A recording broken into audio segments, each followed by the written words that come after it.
guys, welcome to today's episode, and I'm so excited. We have Nicole Burgner, and she's a certified functional medicine health coach.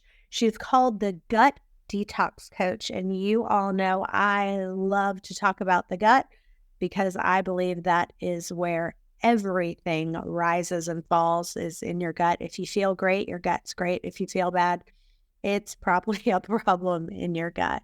So we're going to be talking about chronic health issues. We're going to be talking about what the root cause is, and we're going to be talking about detoxing and especially parasites. So welcome, Nicole. Thank you, Chantel. Thank you for having me. Glad to be here. So let's talk about when you say parasites. I mean, that's such a big, package there. There's protozoa, there's worms, there's all kinds of different things. So kind of break it down into categories. And when you're seeing people, where are you seeing like the most? Like if you said, okay, a huge majority of people that I'm seeing, they have this, or is it kind of spread out? Great question. So I'm going to break this down a little bit, but parasites first, they can be seen by the naked eye or they can be microscopic. So sometimes people never see parasites when they start cleansing because they can live inside our cells. The larger ones, they tend to live outside of our cells. But overall, they can be in the gut. Oftentimes I see a lot come out of the gut. That's where they love to be. But they can also be in the brain. They can be in the liver. They can be in the lungs, truly anywhere. That can be muscles, that can be organs, that can be tissues. And we think a lot of people don't realize that they have parasites. And so you are correct. It's a very large blanket term in terms of different infections. So I'm going to kind of review some of those. There are certainly more than these. I always like to say, these are repopulating very rapidly. And so their genes are always changing. So we have parasites that we've never tested for because they're just rapidly changing and it's hard to keep up. One of them, a lot of people are familiar with, you've heard it, are tapeworms. They're long, they're segmented, and most often they're in the small intestine or the gallbladder area. Typically, symptoms would include nausea, weight loss, appetite dysregulation. So people might not be hungry or they might be hungry all the time. And gallbladder issues. Again, these are just a few examples. When I have clients that detox those, sometimes they'll see what looks like rice in their stool. And not rice, it's actually tapeworm segments. What you really want to do is get the head out when you do a detox with tapeworms in the body. Another one, I'd say this is probably one of the most common, are roundworms. So a basic worm, these can be found in the gut, the liver, the lungs, the skin, muscle tissues. And again, they can cause some gut dysregulation, things like constipation, even diarrhea. Appetite dysregulation. And then we get flukes. Now, flukes are short and flat. I've seen ones that look furry and ones that look kind of like an old man. Sorry, guys, but just for reference, and these can be found in the lungs, the liver, the blood, the gut, and in the biliary area, so like the gallbladder area, typically. And very commonly, this is another common one I've seen clients who have gallbladder issues and they think, oh, I just need to support my gallbladder or I need to maybe get it removed. And that's not the problem. The problem is a dysfunctional gallbladder because you might have parasites in the gallbladder. You might have flukes, liver flukes that are affecting the gallbladder, that are affecting the liver. And when you do things like a coffee enema, sometimes that can help push some out, but you really want to be very specific about targeting these parasites to rid the body. But liver flukes are very short, very flat. And then there are other ones, hookworm. There's wickworm. There's pinworms.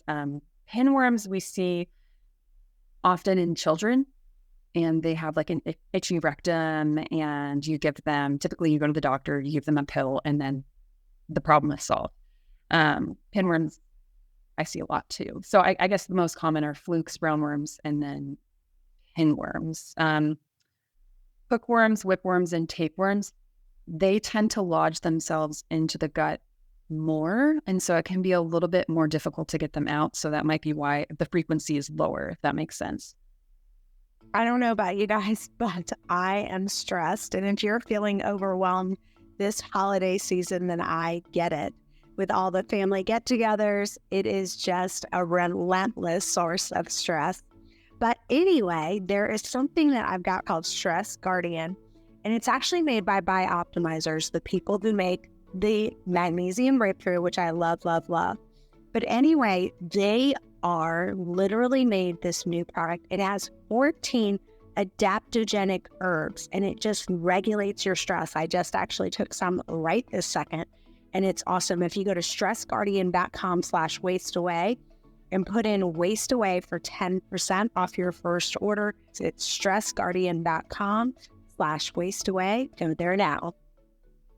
Yeah. So let's just talk about the testing, because I know that for a fact, if you go to a GI doctor, I will tell you, I've personally gone to a GI doctor and they have done all kinds of stool testing and they've told me, no, you have no parasites every single time. But if you take like a GI map test, then it can show up. So talk about that, of why is it that if you went to a regular doctor, they'd say, nope, there's no parasites. But then if you take a GI map test with a functional medicine doctor, the chance of you finding it is a lot greater.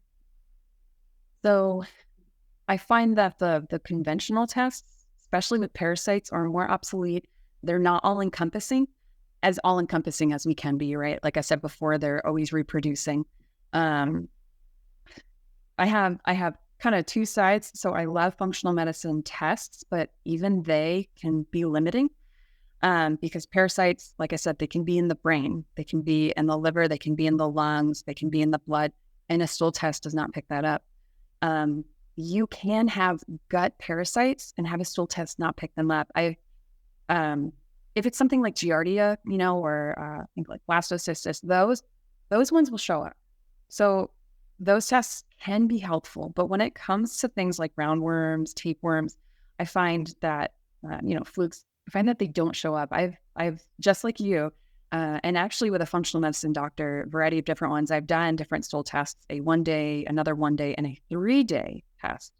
One of them might've been the GI map.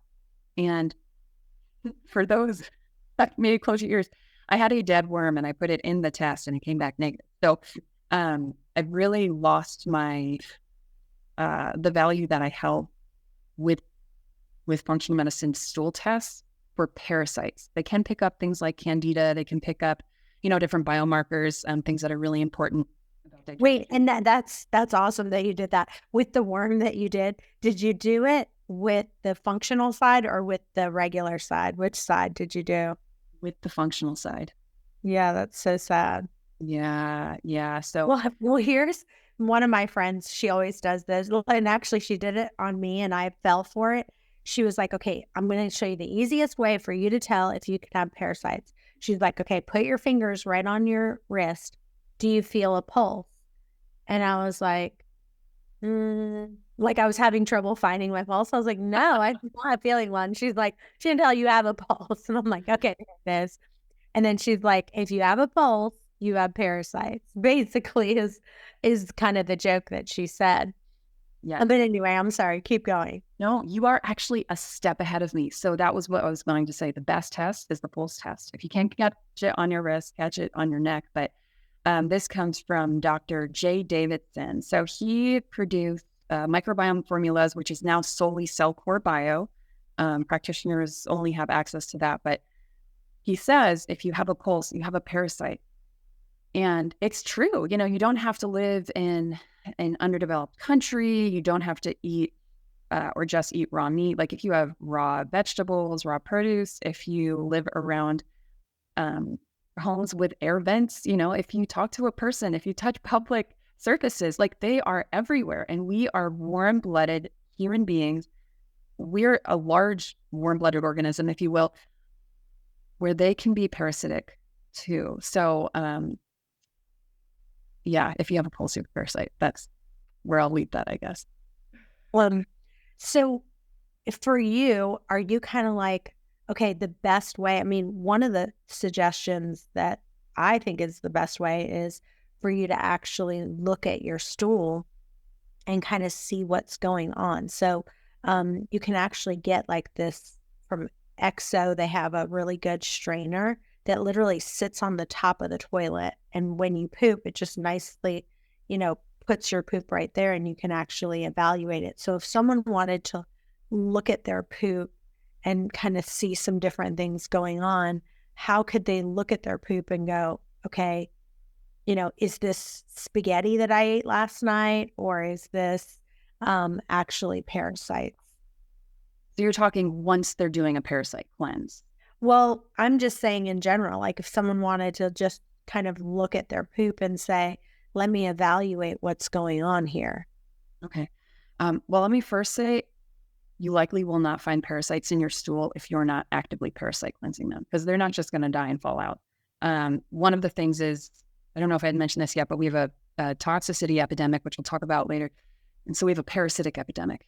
And our internal environment is hostile to us, but it is warm and cozy to them. And we have to make it hostile to them. So until that time happens, they're not going to want to leave. Does that make sense? Yeah, absolutely. Yeah. So looking at your stool, I mean, we have the Bristol stool chart, right? And so it can go all the way from runny, like diarrhea, all the way to really small, hard stool, almost like deer stool, for those familiar with how a deer poops. And you want right in the middle. So ideally an S-shaped piece of stool, long, well-formed, not too hard, not too soft. That's ideal. If you tend to run on the more liquidy side or the more hard side, I mean, there are different things that can go on. Coloration. You can interpret your stool based on coloration, consistency, and texture. If it's harder, that's where I would say, well, magnesium deficiency might be an issue. And most of us are magnesium deficient because we just cannot get sufficient amounts. If it's more runny, I mean, you could be having way too much fruit or way too much magnesium in simpler terms, but usually there's gut dysbiosis and you want to get to the root of that. Parasites can cause constipation, they can cause diarrhea, they can cause a mix of the two. So look for that S shape and, evaluate in that way. Should be brown.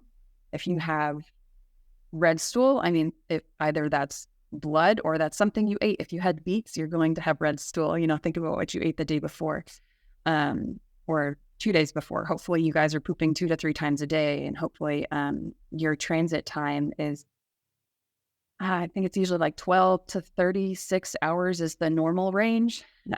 So depending on how often you go, that will affect the color of your stool. Something yellow, if you have maybe like bloating stool, that's a gallbladder issue. That means that you're not processing fat well.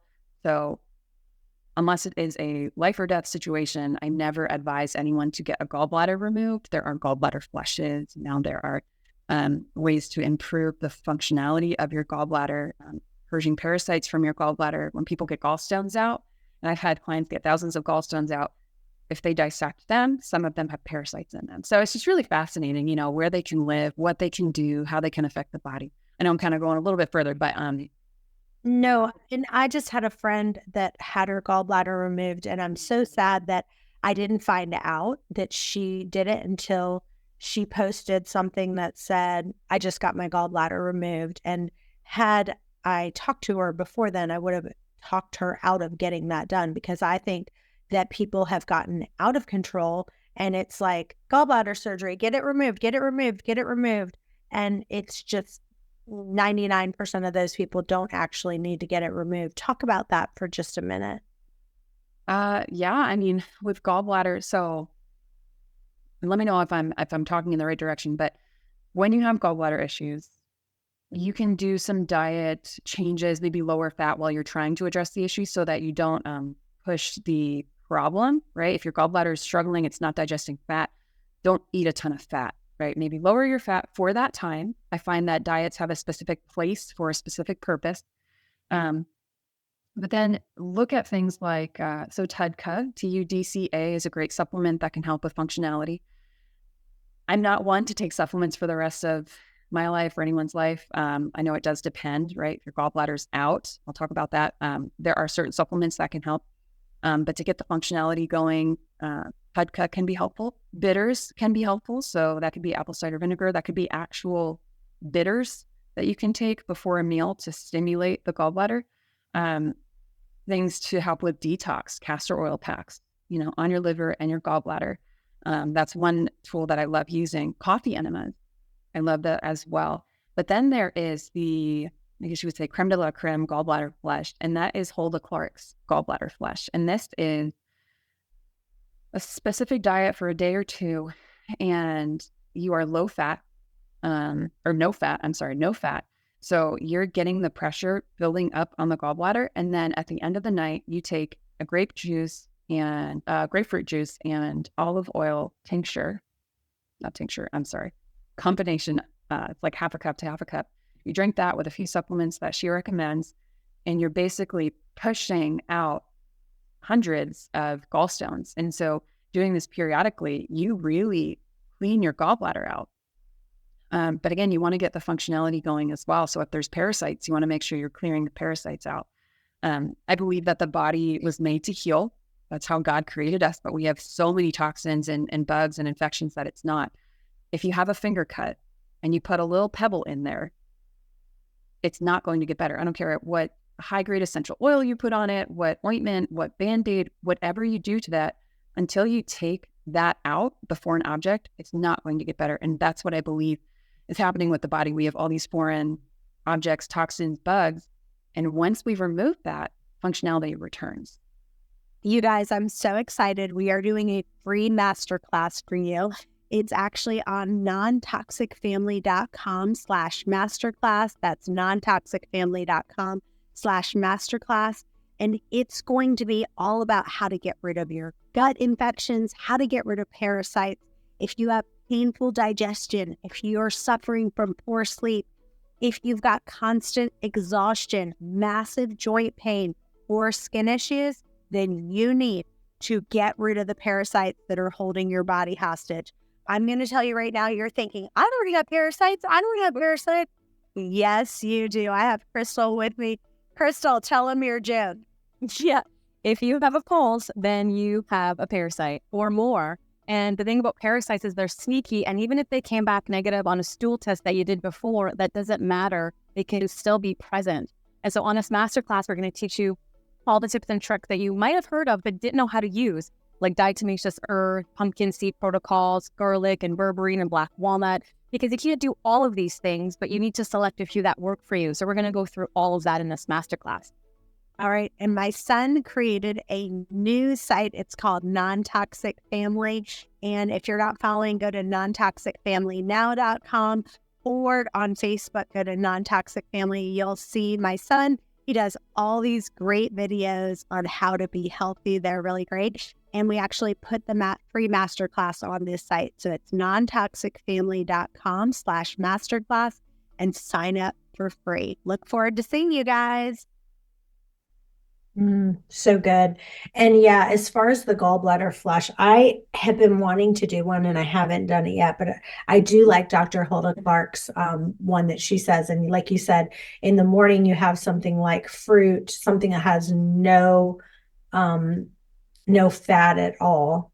And then like around 2:00, you take, I think it's like Epsom salt and like 3 cups of water. And then you also take, like, you have to get the Epsom salts that are food grade. Yes. Epsom salts is really important. And then you do it again, like at 2:00, and then you take it at like 6:00.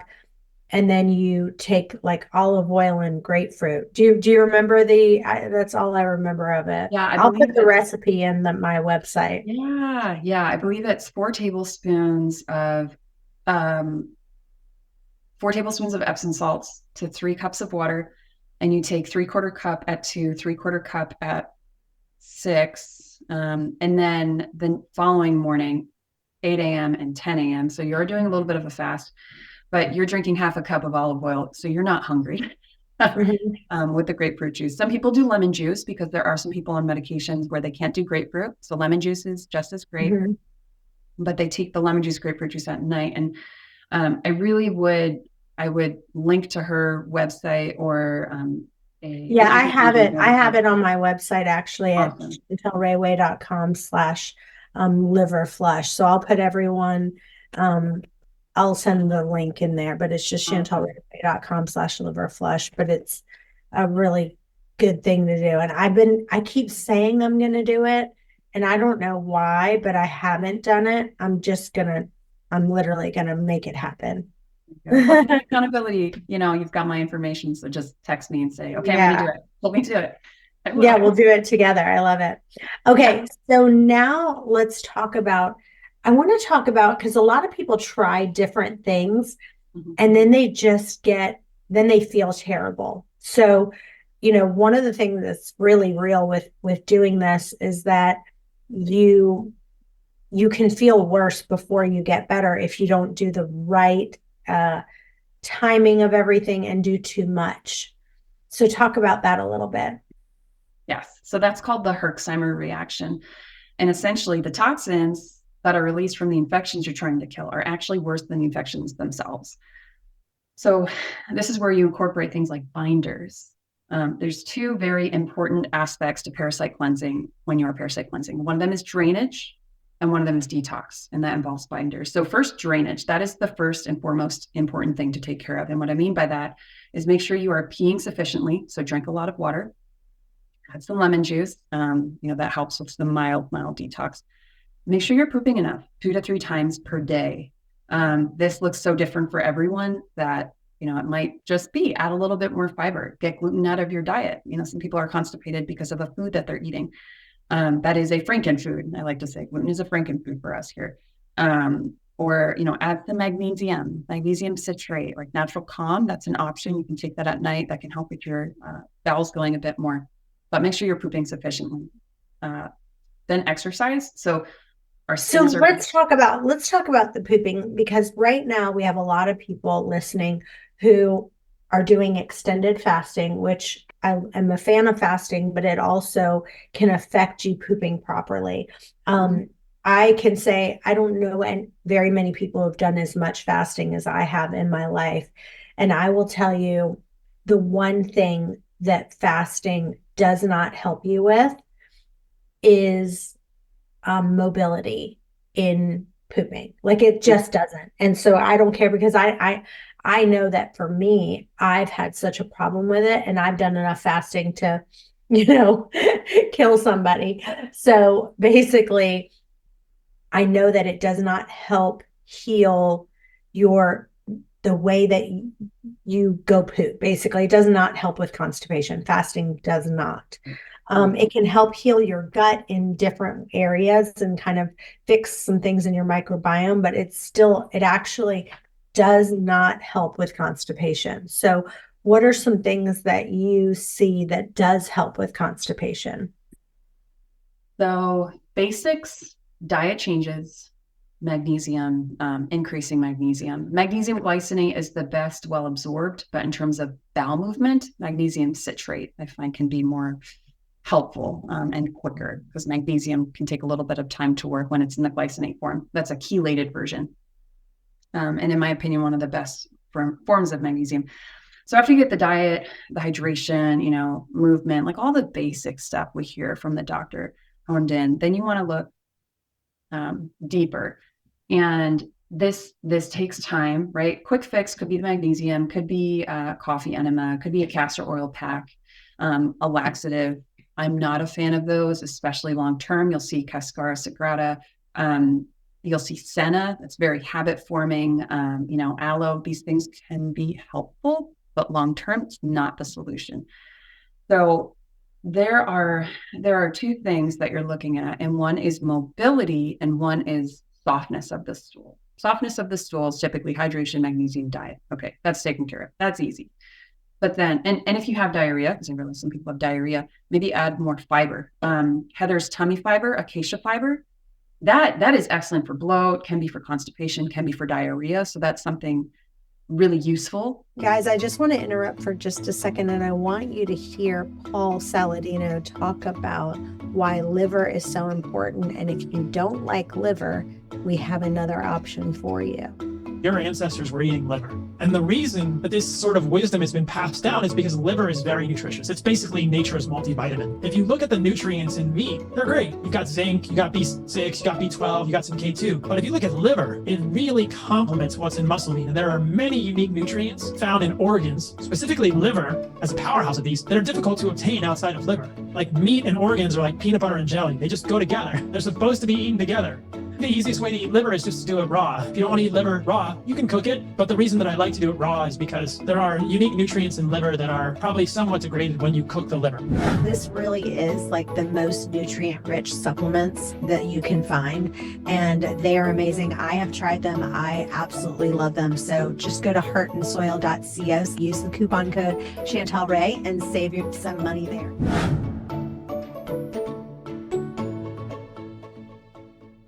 Say that again. It says Heather's tummy fiber. Is that what you just said? Heather's tummy fiber. It's a form of fiber that I find really helps a lot of my clients with low constipation or diarrhea. Again, there's no panacea, but the right kind of fiber can really do the body some good. So that's one thing. It could also be, so thyroid is affected, especially women here in the United States. We have a higher prevalence of hypothyroidism in women.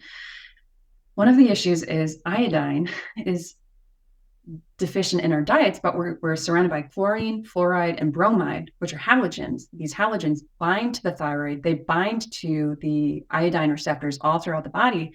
And we're still experiencing thyroid issues. So when you do, there's a very specific protocol for this. Again, it takes time, but when you megadose iodine, that can help with healing the thyroid. Now that comes in conjunction. I can't say that enough. I've actually go to chantelrayway.com/iodine, and I'm going to show you, I talk a little bit about this and what you need to do for your iodine, but I've been doing more iodine myself, and it has made a huge difference for me. So I'm so glad that you said that. Keep going. Awesome. Yeah. And you might already know this, but look into the copper protocol. So I could not increase my iodine until I increased my copper and cofactors. This is a huge conversation for another time that I'm still learning myself, but the copper protocol by Jason Hummel, Hummel. He actually sells a book on Amazon, and he has some free resources online if you join his Facebook group. But copper and iodine go hand in hand. These are some very powerful healing modalities and very inexpensive, which I love. So that's another thing. And then these are, guys, for those who are health gurus, for those who want to learn more, these are excellent topics to research. Another one is the thiamine protocol. So EO Nutrition, he has a lot of resources on thiamine, so B1, and mega dosing that. And he has shown that this helps with a lot of gut dysfunction. So like constipation, diarrhea, people with chronic SIBO and they cannot get rid of it. B1 deficiency is oftentimes the root reason why they can't. And there are cofactors to take with these. Please don't just shoot down iodine or shoot down copper or shoot down B1, even in small doses. Make sure you know what you're doing, because you can hurt yourself with things that are meant to be tools and essentially medicine. So, and thiamine and vitamin B1 are the same thing, correct? Yes. Yeah, so I just wanted to make sure that someone listening to that, when you're hearing like thiamine or B1, those are actually the same thing. Yeah. And always, as you guys know, make sure you get a high absorbable form, free of too many processed, additives and things like that. But yeah. So I'd love for you to talk a little bit more about that copper. It's funny because for me, and I'm telling you guys, I did a couple episodes, if you go back, about the copper and fatigue cure. You have to be really careful with copper because it does make you nauseous. You have to take copper with food, number one. But number two, my my iron and my ferritin, if you look on my blood tests, every single time they are low. And the only way for me to get them up is by me taking copper. And this one guy that we had on our podcast, you guys have to go back and research it. He was like, I'm telling you, if you take copper, your iron will magically go up. So I was like, all right, I'll try it. You don't know. So I took the copper, and heck, if it did not go up, it's the only thing I've ever done. I mean, I've taken this, I've taken that.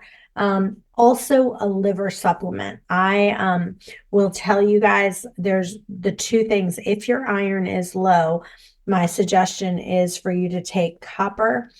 And then there's also, if you go to chantelrayway.com/liver, basically it will be a great way for you to, it's basically like, it's called, it's like liver in a bottle. So you don't have to actually take liver, but it has, and it's grass fed and all of that. So go check that out, is another way for you to get your stuff right on track. Awesome. I love that. I don't know if you knew this, but copper. So when you get nauseous, Jason actually says to take it with dairy, which I know some people have dairy issues, which is another parasite, can be a parasite problem, but you're detoxing fluoride, and detoxing the fluoride, like I've seen on this protocol, taking the copper, you actually throw up because you are detoxing the fluoride. So wow. Yeah, nausea. What is the guy's name that you said that talks about this? I believe his name is Jason Hummel, the copper protocol. Mm-hmm. Okay, awesome. Well, this has been amazing. We're out of time, but I'd love to have you come back on if you would, because I feel like I have so much more that I'd love to ask you. But for now, tell listeners where they can find you and where they can follow you. Thank you. Yeah, so you can find me on Facebook, on Instagram at The Gut Detox Coach, or you can find me on thegutdetoxcoach.com. And I'm pretty open. You guys can private message me, direct message me, but I have a lot of content that I try to share to just teach about how to help the body to heal from IBS and other chronic health issues. So, man, I love that. Well, thank you so much for all that you do and trying to help people take their health to the next level. I really appreciate you, Nicole. And you guys stay tuned. We've got another episode coming up in just a few. Bye-bye for now.